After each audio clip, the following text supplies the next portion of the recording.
This is reposted. Today, we're going to be looking at an idea that I think we've kind of explored in different versions, but here's just another take on it. This is from Aristotle. We are what we repeatedly do. Excellence, then, is not an act, but a habit. This seems obvious with sports. You think about the guy that shows up and shoots three pointers before every game and after every practice. But like it also made me think about people I work with. There was this guy that I used to work with that was an estimator in construction, and he was always the first one in. He got there at 6 a.m. and he just cranked out work all the time. And his habit was he would do work and he was always good. And I think about the people I didn't necessarily think did good work was they would show up, they would have a coffee, they would chat, and then when they had to, they would do their work. And so when you perform, it's kind of like what you're doing anyway. So he was always just doing what he did versus like trying to perform when you had to. And it just kind of made me think about how forming habits is a better way to move forward. And do you have any habits like that, or do you agree? I am like so not excellent at anything in my life. Now, I will admit you're the guy you used to work with, like that's who you want to be your loan broker, or that's who you want people to work with you. We need those people. I just so happen to not be one of those people. I mean, I think that's kind of an interesting concept because you're a self-proclaimed Enneagram 7, which is I don't what is the name of that? I have no, I'm not an I mean, expert. something that's creative, right? So I guess you could maybe say the opposite of this for the arts in theory. Like you people that say they get writer's block, they go out and do something else, they take a shower, they go for a walk, they go for a run, they do a puzzle, and then an idea comes to them. So in that case, you're repeatedly doing isn't creating the excellence. Oh, for sure. And I feel like we've mentioned, you got to do something for 10,000 hours before you're an expert at it. So if you're constantly doing it, you're becoming an expert and you're sort of reforming the habit that you already have. Right. I guess what we're redoing this house right now, and I want to get in the habit of getting up and doing some work. So, like, what I've started doing since we moved here is I write down a list every day and I just start marking stuff off versus waiting for the spirit to move me to be able to say, okay, now it's time to put in the transition strip. I just kind of like I think the way to be able to do this is make it not an option, or at least for my personality, is like, well, this is what I'm doing. It's not like if I feel like doing it later. It's kind of you just it's what you do, and it's not something special.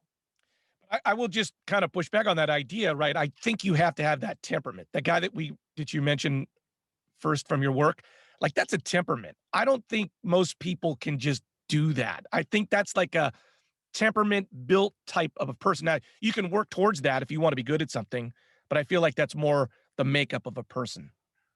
I mean, yes, that is a temperament, but also I think we can both agree that's probably not your temperament. And I would say that us recording every day has become a habit, and it's not you like, oh, I feel like it. And so it becomes part of Yep. your Yep. whatever. And probably for both of us, the first couple months or the first however long, it wasn't a habit. You're like, oh, I got to figure out a way to something to talk about. And now it's just like what we do, and we create excellence every day. Well, I would say this about just my specific career. I am on the radio. And so every single time I go on the radio, I try to be prepared. I try to know what I'm going to talk about. I try to have notes. Whereas there's other people to just wing it. And some people can't. They can just wing it because they're that good and can talk about whatever they want.